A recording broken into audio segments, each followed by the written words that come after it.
Hey, it's Elle here from the Talent Playbook, and today I just wanted to share a vlog with you about a spooky subject. I've noticed in the recruitment industry, probably in the last 2 to 3 years, we have been haunted. We've been haunted by ghosts. And I'll tell you a story to give you a bit of context of what I'm trying to talk about, and then go on a little bit more about what I mean by this haunting. So when I was 14 years old, I had one of my very first jobs was working at McDonald's. And when I worked at McDonald's, the protocol was that when you were unwell, you tried to give your manager 24 hours notice. Within that 24 hours notice, you would then call up the store, not the manager's mobile, nothing like that. It would be calling the store, asking to speak to said manager, and then letting them know that you're unwell.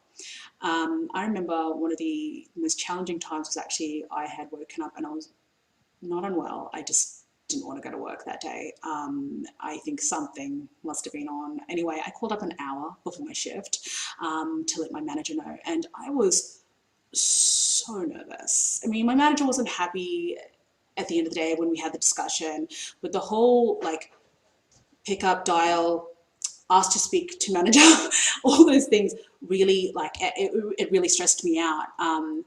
But now when I look back at that experience and that feeling, I'm so glad that I grew up in a time and have been in a time where it was an expectation that you had the requirement to actually call to confront anything that you found difficult in the workplace. And why am I telling you the story? Because I feel that people have somehow lost their nerve, or even worse, potentially don't even respect the other person on the other end, and they are ghosting. God, never to be seen again.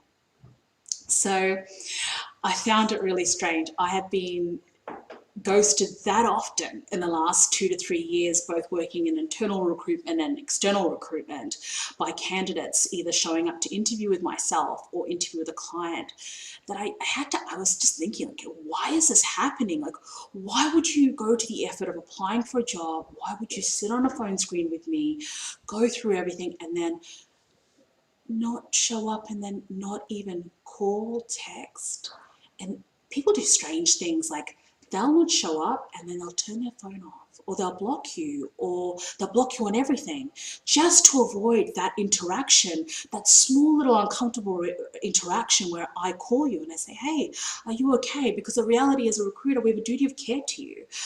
As a company, when I am an internal recruiter, we have a duty of care to you. So the first thing we want to do is call you to find out, are you okay? Do you have an accident on the way here? Even though I've been ghosted that many times, I still make that phone call because I have to. That's part of my role and what I do.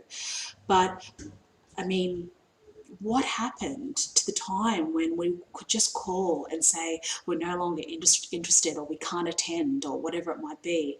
I mean, I'm even from an area where even texting and emailing isn't appropriate. I find it challenging sometimes that, especially as a manager, I found it challenging sometimes that people would text me when they're unwell, or let me know through email. I think it's important to call and have that contact, but if you're not prepared to do that, if potentially that isn't your style, and you have a relationship with your manager where they actually prefer that type of contact, giving that information is so important. Like, just be accountable. I find personally, as an owner of a business, as a person who has managed to develop my own career, no matter how much meditation, how much self-help I've done, no matter what I've done, whatever conference I've gone and watched whomever speak, nothing has been as self-fulfilling as,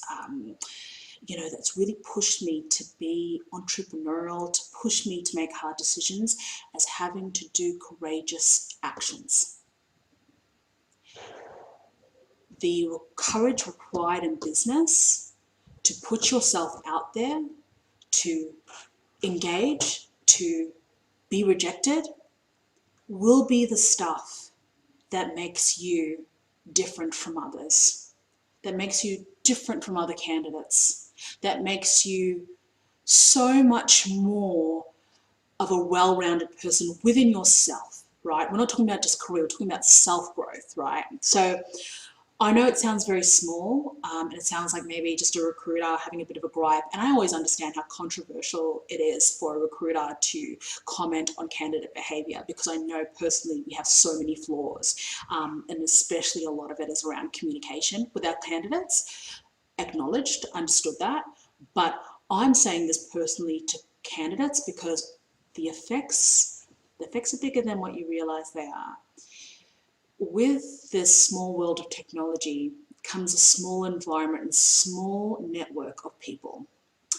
So I promise you, if you're ghosting, it becomes, everyone gets to know that you haunt people. It really does. Like, I can't tell you, especially in my industry, right? Hospitality, tourism, no matter how many times you ask people not to go around the rules of how you're supposed to conduct business within Australia, they blur the lines. So when they blur these lines, they very quickly get to understand candidate behaviour. So what happens is that candidates end up not going forward or not being shortlisted for roles without even knowing why. But unfortunately, it can be due to prior behaviour because word gets around. It's not something that we do as recruiters, most certainly, but it's certainly something that we remember and we take in consideration, and we review upon your character whenever having to consider your application again in the future, because I believe that I can't represent you to my client if you can't call me and let me know that you can't attend an interview. Why? Because I can't stand by you as a candidate and say, hey, this person has respect, this person has integrity, because you haven't shown that to me. So I'm flawed to be able to do that to represent you to my client, because I wouldn't be doing my client any justice, right? So it's not personal at all. It really is business, and it's about respect, and about working within that realm and understanding that just because we have technology, which is fantastic, it doesn't mean that you can just ghost people in life, because it's a small world, and it's important that you recognise that people are there to help you, and it's a simple, small thing. I mean, literally, if you can't attend an interview, especially a client interview, and I mean, please, try and attend your interviews with your recruiters, but most importantly with the client as well, it's simply just a text or an email just saying, I'm no longer interested in the role, or whatever it might be. I really advise that. It's important. It's good for you. It's good for everybody as well. And to segue slightly into relationships, recently, my colleague Hattie, he actually posted about an interaction he had at an expo with a supplier who obviously didn't find much value in speaking with us as recruiters. It was quite evident, and I find it so confusing that people are challenged by meeting with other people who potentially don't fit the mold of what their business is doing. It's so silly. I can't tell you how many suppliers talk to us, or sorry, clients, okay? So say I'm talking to a milk supplier, and milk supplier doesn't want to talk to me because they don't have any need for recruitment and they just want to talk to the cafes and restaurants that day. Okay, great for you, but I understand the fact is that we have the same client base, and that client base, 9 times out of 10, will talk to me about other suppliers, the same way they'll talk about my business to other suppliers.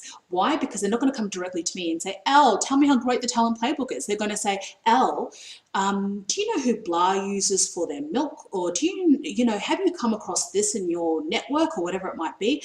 They want to talk about other things because that's how word of mouth works. It doesn't work because we just sit down and go, hey, let's all just talk about recruiters right now. It happens through organic conversations and talking in industry. So ideally then, as a supplier, what you would think, or even as a recruiter, I don't go, oh, you're no use to me. You're a one-man band. How could you ever be helpful to me in the future?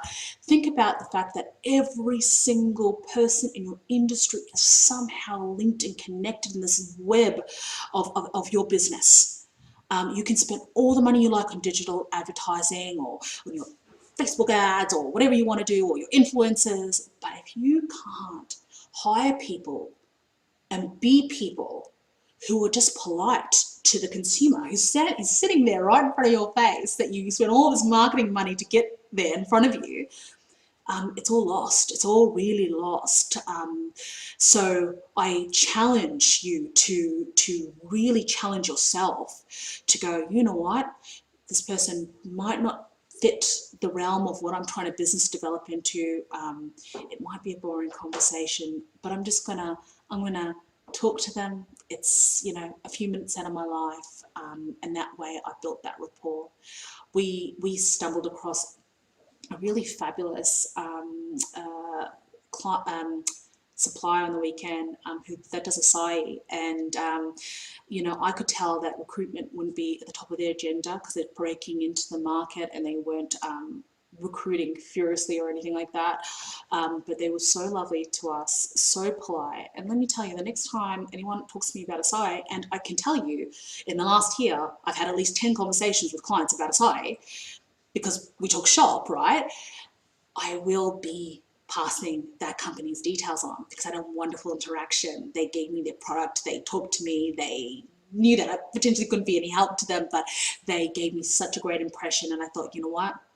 Yeah, I'd want to work with a business like that if I had a cafe or a restaurant. So I think it just all goes around. And if we can just be a little bit more kinder, act with a bit more respect, and most importantly, have courage to potentially take a leap of faith that you're talking with someone who might not be helpful today, but tomorrow, or could be helpful tomorrow, and the courage to allow yourself to let people know when potentially you don't want to move forward with something. It will build your character more than anything else, really. Okay, that's enough for me. Thank you very much for taking the time to listen, and have an amazing week.